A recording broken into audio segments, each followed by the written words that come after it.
For a while now, I've been wanting to make a table for my drill press, something that I could have a fence on and adjust the fence. I've always just used a piece of wood clamped across the table with some quick clamps or something like that. So I'd seen a couple at Woodcraft and at Rockler and others online, and so I took some ideas from those. And so in this video, we're going to make a DIY drill press table.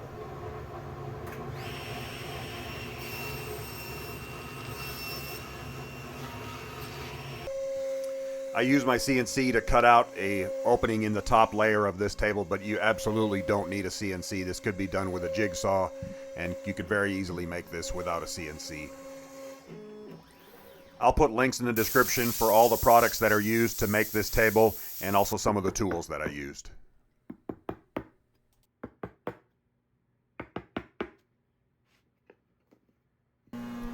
This table is going to be made from 2 layers of 1/2-inch MDF.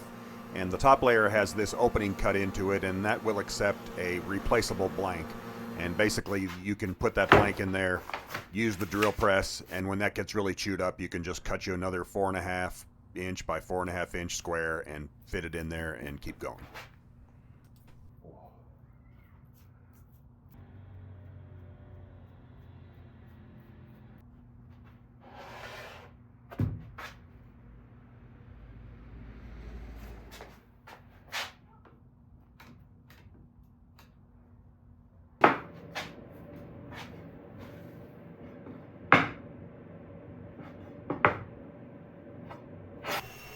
This table is going to be about 23 inches wide and about 18 inches deep, and that's just based on looking at the drill press and the available space around it and not wanting to take up too much space in my shop. So that's the size I came up with. I'm cutting some 3/8-inch wide walnut strips, and this is just an offcut from a previous project that I made. You could use any kind of wood, or you wouldn't have to use any trim at all around the edges. I'm going to cover this with Formica, so I thought it would be nice to have a hardwood border around to make the transition between the table and the Formica.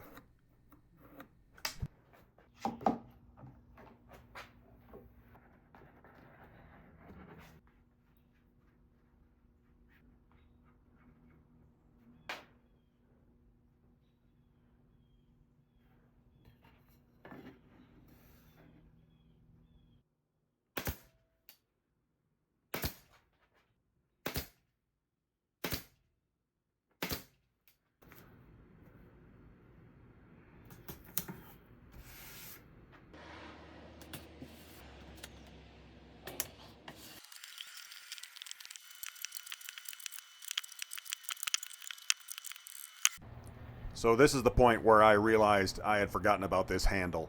And the way this drill press is made, this handle goes right up against the original drill press table. And with my table being a little wider, it was no longer going to be able to turn.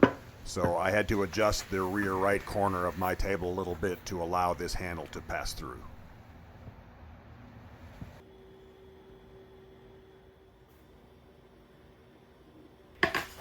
Next, I just rounded over the other 3 corners so they didn't have such a sharp edge on them.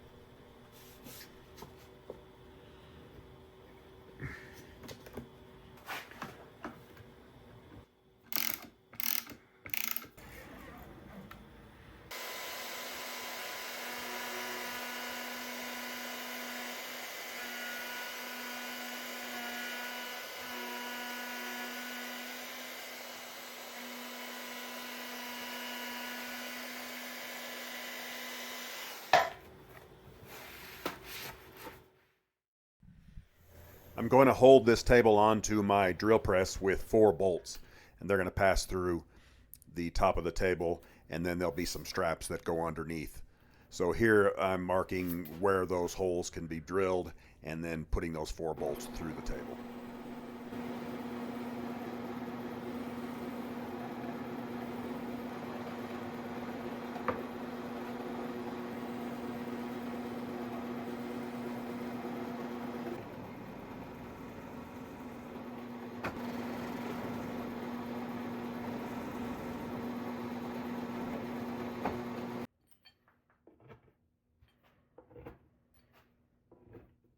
I forgot to record it, but I countersunk some holes on the bottom side of the table to accept a washer and the nut for each bolt.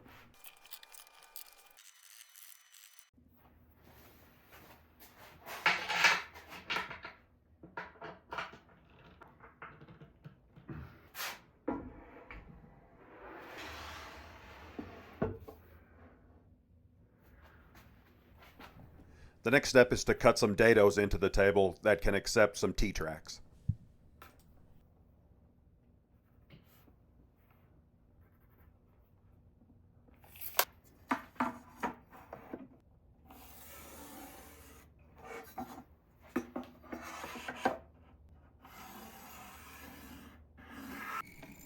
Here I'm using the T-track and a little 1/16 inch spacer to set a depth stop for the router so I can cut exactly the right amount into the table.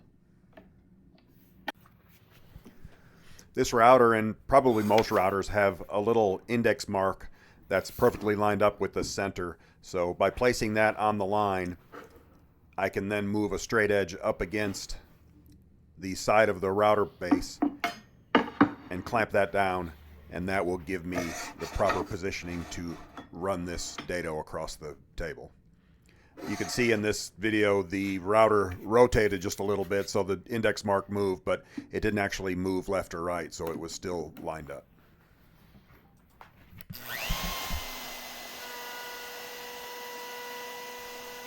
The T-track is 3/4 of an inch wide, and this is a 3/4 inch router bit, but the track was still just a little tight after making one pass through. So instead of trying to adjust that guide track over to make the dado a little wider, I just applied a one layer of this foil tape, and what that did was just move the router over just a little bit and widen the dado slightly. And I think I ended up adding 3 pieces of tape till I got it the right width to accept the T-track. This is the Formica that I'm going to skin the top of the table with, and I don't know why I decided to cut this from the bottom side. If you do this with this Formica, be sure to cut it from the top side. I've used this a few times before, and I've always cut it from the top side. You get a nice clean edge, but for some reason I didn't remember that when I was cutting this, so I had oversized it a little bit, so it didn't really matter, but it didn't make as clean of a cut cutting it from the bottom. This is contact cement. You can get this at Lowe's or Home Depot, any of the big box stores. I just applied a layer of the cement to the Formica. I applied a layer to the tabletop, and then you let it cure for about 15 minutes in open air, and then you can apply it together. And as soon as it makes contact, it bonds. So you'll see I use a couple of sticks across the table to kind of hold it off of the table while I position it and make sure that it's overhanging on all 4 sides. And then once I have it in position, I can slide out one of those rods and press it down and bond it to the tabletop.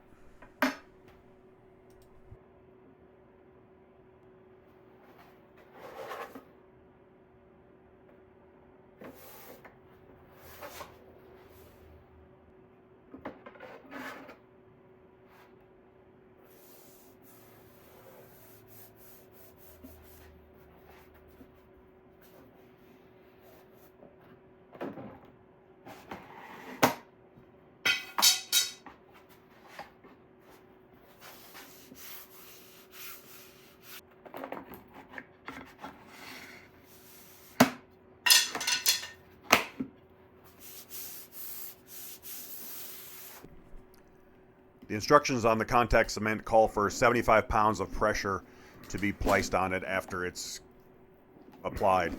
So this roller is an inexpensive roller I bought online, and I'm using it to apply pressure and complete the bond from the Formica to the tabletop. Then just a few minutes later, with this flush trim bit, I could go around the entire perimeter of the table and trim off the excess and make a nice clean edge.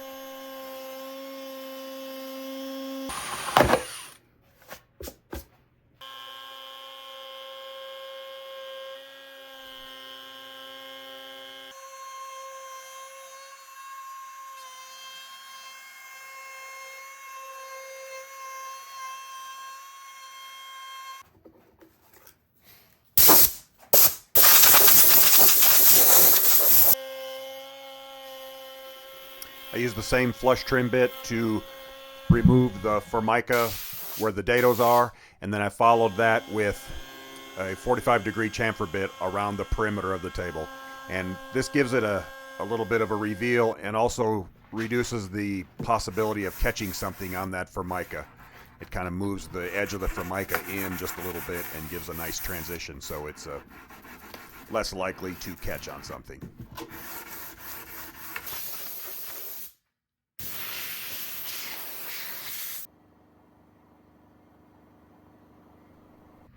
Next is to cut the T-track to the proper length, and I've always heard for years that you can cut non-ferrous metal such as an aluminum T-track with a wood cutting blade on a chop saw or even on a table saw, and I've always thought it sounded kind of weird, and so I've never tried it. But this time I decided to try it. I used an old battery operated miter saw that I had, and as you can see, it works great.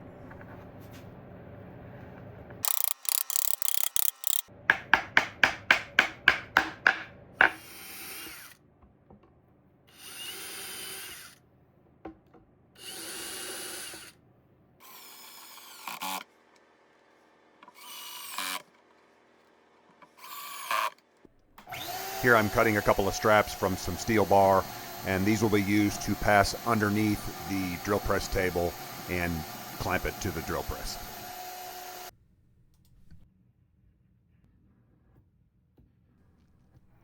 Here's a fun fact. This center punch is not the oldest tool I own, but it's the tool I've had the longest. I made it in a high school machine shop 45 years ago.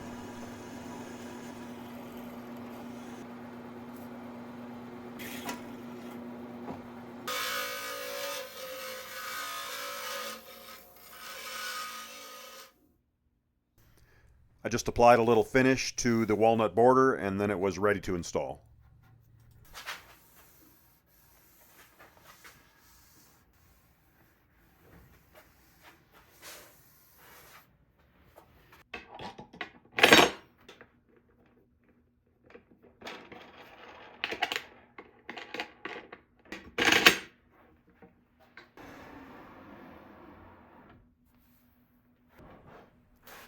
These plastic knobs that I'm using to tighten this down were just some that I had in my shop, so I didn't have four of the same. But I'll put a link in the description to the bit larger ones on the front because I think they're a little easier to work with. As far as a fence for this table, there are dozens and dozens of options to buy online. You could also make your own with any straight edge that just has some thumb screws that tighten it down to these T-tracks. So whichever you prefer for that, I will put a link in the description to this one. I cut a little piece of Formica to make a spacer to go into this opening, and that will hold the MDF insert up level with the Formica top. And that's it. I hope you enjoyed this video. It's a pretty simple project. I think it's a project most people could do. And so if you have any questions or comments, I welcome those. I will link all the products and tools used for this, and I appreciate you watching, and I'll see you next time. Thanks. Bye.